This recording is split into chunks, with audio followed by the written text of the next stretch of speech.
Bagaimana seorang putri kecil Jerman berubah menjadi salah satu penguasa terhebat di Rusia.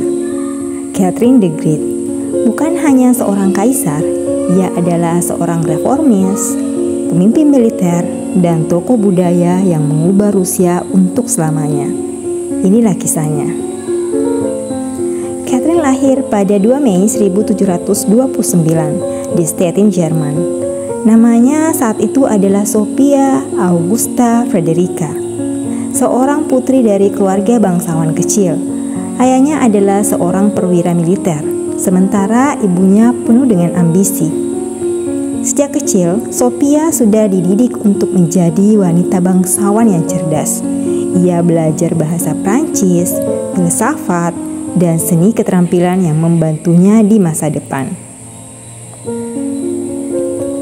Pada usia 14 tahun, Sophia menerima undangan istimewa dari Tsarina Elizabeth dari Rusia. Ia diminta menikah dengan pewaris tahta Rusia, Pangeran Peter. Tidak hanya karena kecantikannya, tapi karena hubungan diplomatik antara Rusia dan Prusia. Saat tiba di Rusia, Sophia harus beradaptasi dengan lingkungan yang sangat berbeda. Ia belajar bahasa Rusia, pindah agama menjadi Ortodoks, dan mengganti namanya menjadi Catherine. Namun, kehidupan barunya tidaklah mudah. Suaminya Peter tidak tertarik padanya dan sering bersikap kekanak-kanakan. Namun, Catherine tidak menyerah. Ia membangun hubungan dengan bangsawan Rusia, membaca karya-karya filsuf pencerahan seperti Voltaire dan Montesquieu, dan mempersiapkan dirinya untuk sesuatu yang lebih besar. Ketika Peter III naik tahta pada 1762, kekuasaannya singkat. Peter membuat banyak keputusan yang tidak populer, termasuk membuat atau menjalin aliansi dengan musuh Rusia, Prusia.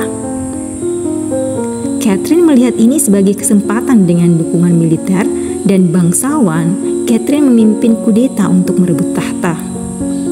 Hanya dalam 6 bulan setelah Peter menjadi kaisar, ia dipaksa turun dan Catherine dinobatkan sebagai penguasa Rusia. Sebagai pemimpin, Catherine tidak hanya memerintah, tetapi juga membangun. Ia dikenal sebagai penguasa pencerahan karena membawa ide-ide baru ke Rusia. Catherine mereformasi sistem hukum, meningkatkan pendidikan, dan mendukung seni serta budaya. Ia juga memperluas kekaisaran Rusia ke wilayah baru, menjadikannya salah satu negara terbesar di dunia.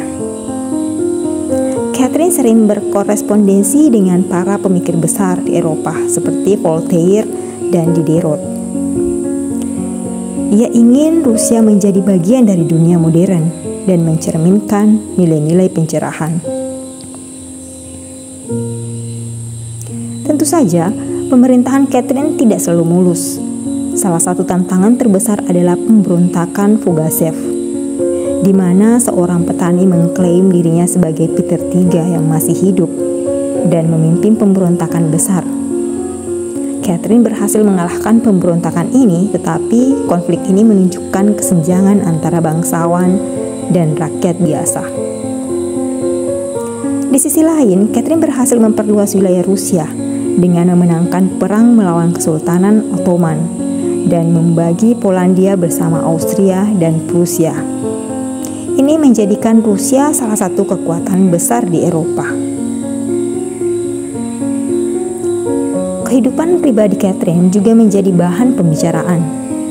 Ia dikenal memiliki banyak hubungan romantis dengan para bangsawan dan juga perwira militer, seperti Grigory Potemkin. Namun, hubungan ini bukan sekedar urusan hati. Catherine sering memanfaatkan mereka untuk memperkuat posisinya dan menjalankan proyek-proyek besar Rusia.